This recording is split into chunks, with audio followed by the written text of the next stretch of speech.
അല്ലാഹു സുബ്ഹാനഹു വ തആലയെ ചോദ്യം ചെയ്യുന്ന, അല്ലാഹു സുബ്ഹാനഹു വ തആലയുടെ വിധികളിൽ തൃപ്തിപ്പെടാത്ത അഹങ്കാരികളാകുന്ന ആളുകളുടെ 3 ഉദാഹരണങ്ങളും സൂചനകളും എന്റെ പ്രിയമുള്ള മുഅ്മിനീങ്ങളെ അഇമ്മത്തുകൾ കിതാബിന്റെ ഉദ്ധരണികളിലൂടെ പഠിപ്പിച്ചു തരുകയാണ്.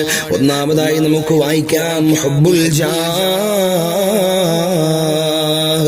അധികാരത്തിനോടുള്ള അടങ്ങാത്ത ഒടുങ്ങാത്ത സ്നേഹവും താല്പര്യവും ആഗ്രഹവും മനോമുഖരങ്ങളിൽ കൊണ്ടു നടക്കുന്നവനാരോ അവൻ അല്ലാഹു സുബ്ഹാനഹു വ തആലയെ വെല്ലുവിളിച്ചവനാണ്. അല്ലാഹുവിന്റെ വിധി വിലക്കുകളിൽ ധിക്കാരം പ്രകടിപ്പിച്ചവനാണ്.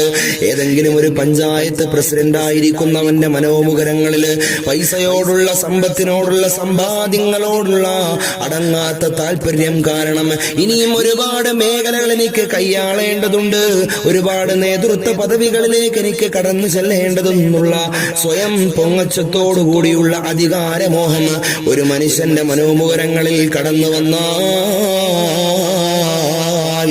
അല്ലാഹു സുബ്ഹാനഹു വ തആലയെ ചോദ്യം ചെയ്യുന്നവരുടെ കൂട്ടത്തിൽ, അല്ലാഹുവിനെ ധിക്കരിക്കുന്നവരുടെ കൂട്ടത്തിൽ പെട്ടുപോവുകയാണ്.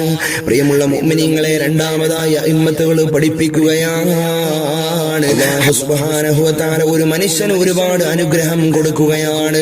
ഇട്ടുമൂടാൻ തക്കവണ്ണം ഉള്ളതായ സമ്പാദ്യങ്ങളും സമ്പത്തുക്കളും, ഒരുപാട് വാഹനങ്ങളും ബംഗ്ലാവുകളും വീടുകളും സൗകര്യങ്ങളും എല്ലാം ആ പ്രിയപ്പെട്ട മനുഷ്യൻ അല്ലാഹു സുബ്ഹാനഹു വ തആല കൊടുക്കുകയാണ്. എവിടെ അദ്ദേഹം കൈവച്ചാലും ഉയർച്ചയുടെ പടവുകൾ കയറിപ്പോവുകയാണ്. അദ്ദേഹത്തിന്റെ ബിസിനസ് സംരംഭങ്ങളിൽ അല്ലാഹു സുബ്ഹാനഹു വ തആല ഐശ്വര്യവും അഭിവൃദ്ധിയും കൊടുക്കുകയാണ്. നല്ല ഐക്യത്തോടു കൂടിയുള്ള കുടുംബ ബന്ധം പുലർത്താനുള്ള തൗഫീഖ് അല്ലാഹു കൊടുക്കുകയാണ്. ഇങ്ങനെയുള്ള നല്ല അനുഗ്രഹങ്ങൾ അല്ലാഹു സുബ്ഹാനഹു വ തആല കൊടുത്തതായ ഒരു വ്യക്തിയോട് എന്റെ പ്രിയമുള്ള മുഅ്മിനീങ്ങളെ, നമുക്ക് അസൂയ പാടില്ല. അങ്ങനെ അസൂയ വെക്കുന്നവൻ അല്ലാഹു സുബ്ഹാനഹു വ തആലയെ ധിക്കരിക്കുന്നവനാണ്, അല്ലാഹുവിന്റെ വിധി വിലക്കുകളെ ചോദ്യം ചെയ്യുന്നവനാണെന്ന് അഇമ്മത്തുകൾ രേഖപ്പെടുത്തുകയാണ്. നമ്മൾ ഈ മൂന്നാമത് പറയാൻ പോകുന്നതായ പ്രവർത്തനമുണ്ടല്ലോ, സ്വഭാവമുണ്ടല്ലോ, സൂചനയുണ്ടല്ലോ, നാം ഓരോരുത്തർക്കും പിടിപെടുന്നതായ ഏറ്റവും വലിയ അപകടങ്ങളിൽപ്പെട്ട ഒന്നാണ് ഹമ്മുർ റിസ്ഖ്.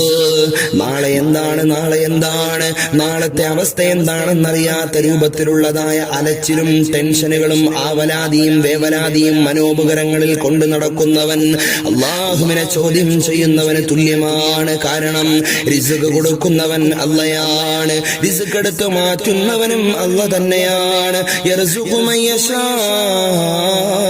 ബിഗൈരി ഹിസാബ്, ഒരു കണക്കുമില്ലാതെ അല്ലാഹു ഉദ്ദേശിക്കുന്നവന് റിസ്ക് കൊടുക്കുകയാണ്. പ്രിയപ്പെട്ട മക്കളുടെ വിദ്യാഭ്യാസത്തിന്റെ കാര്യമോർത്തുകൊണ്ട് ഇന്നേ തന്നെ തലപുകയുകയാണ്. പ്രിയപ്പെട്ട ഭാര്യയുമായി ശണ്ഡിക്കുകയാണ്, പ്രിയപ്പെട്ട ഭർത്താവുമായി കലഹിക്കുകയാണ്, ഉമ്മയോട് കയർക്കുകയാണ്. കാര്യമെന്തെന്ന് ചോദിച്ചാൽ അവനങ്ങ് പറഞ്ഞു പോകുന്നു, എന്റെ കയ്യിൽ പൈസ എടുക്കാനില്ല.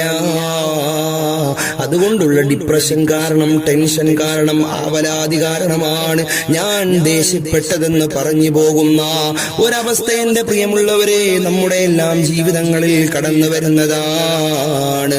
അതുകൊണ്ട് ഹമ്മുർ റിസ്ഖ്, അല്ലാഹു സുബ്ഹാനഹു വ തആല തരുന്ന വിഷയത്തിൽ ഒരു കാരണവശാലും നമുക്ക് അതൃപ്തി വേണ്ട, ടെൻഷൻ വേണ്ട, ആവലാതി വേണ്ട. അല്ലാഹു സുബ്ഹാനഹു വ തആല എല്ലാം നല്ല രൂപത്തിൽ പ്രാവർത്തികമാക്കാനുള്ള തൗഫീഖ് നൽകി അനുഗ്രഹിക്കുമാറാകട്ടെ.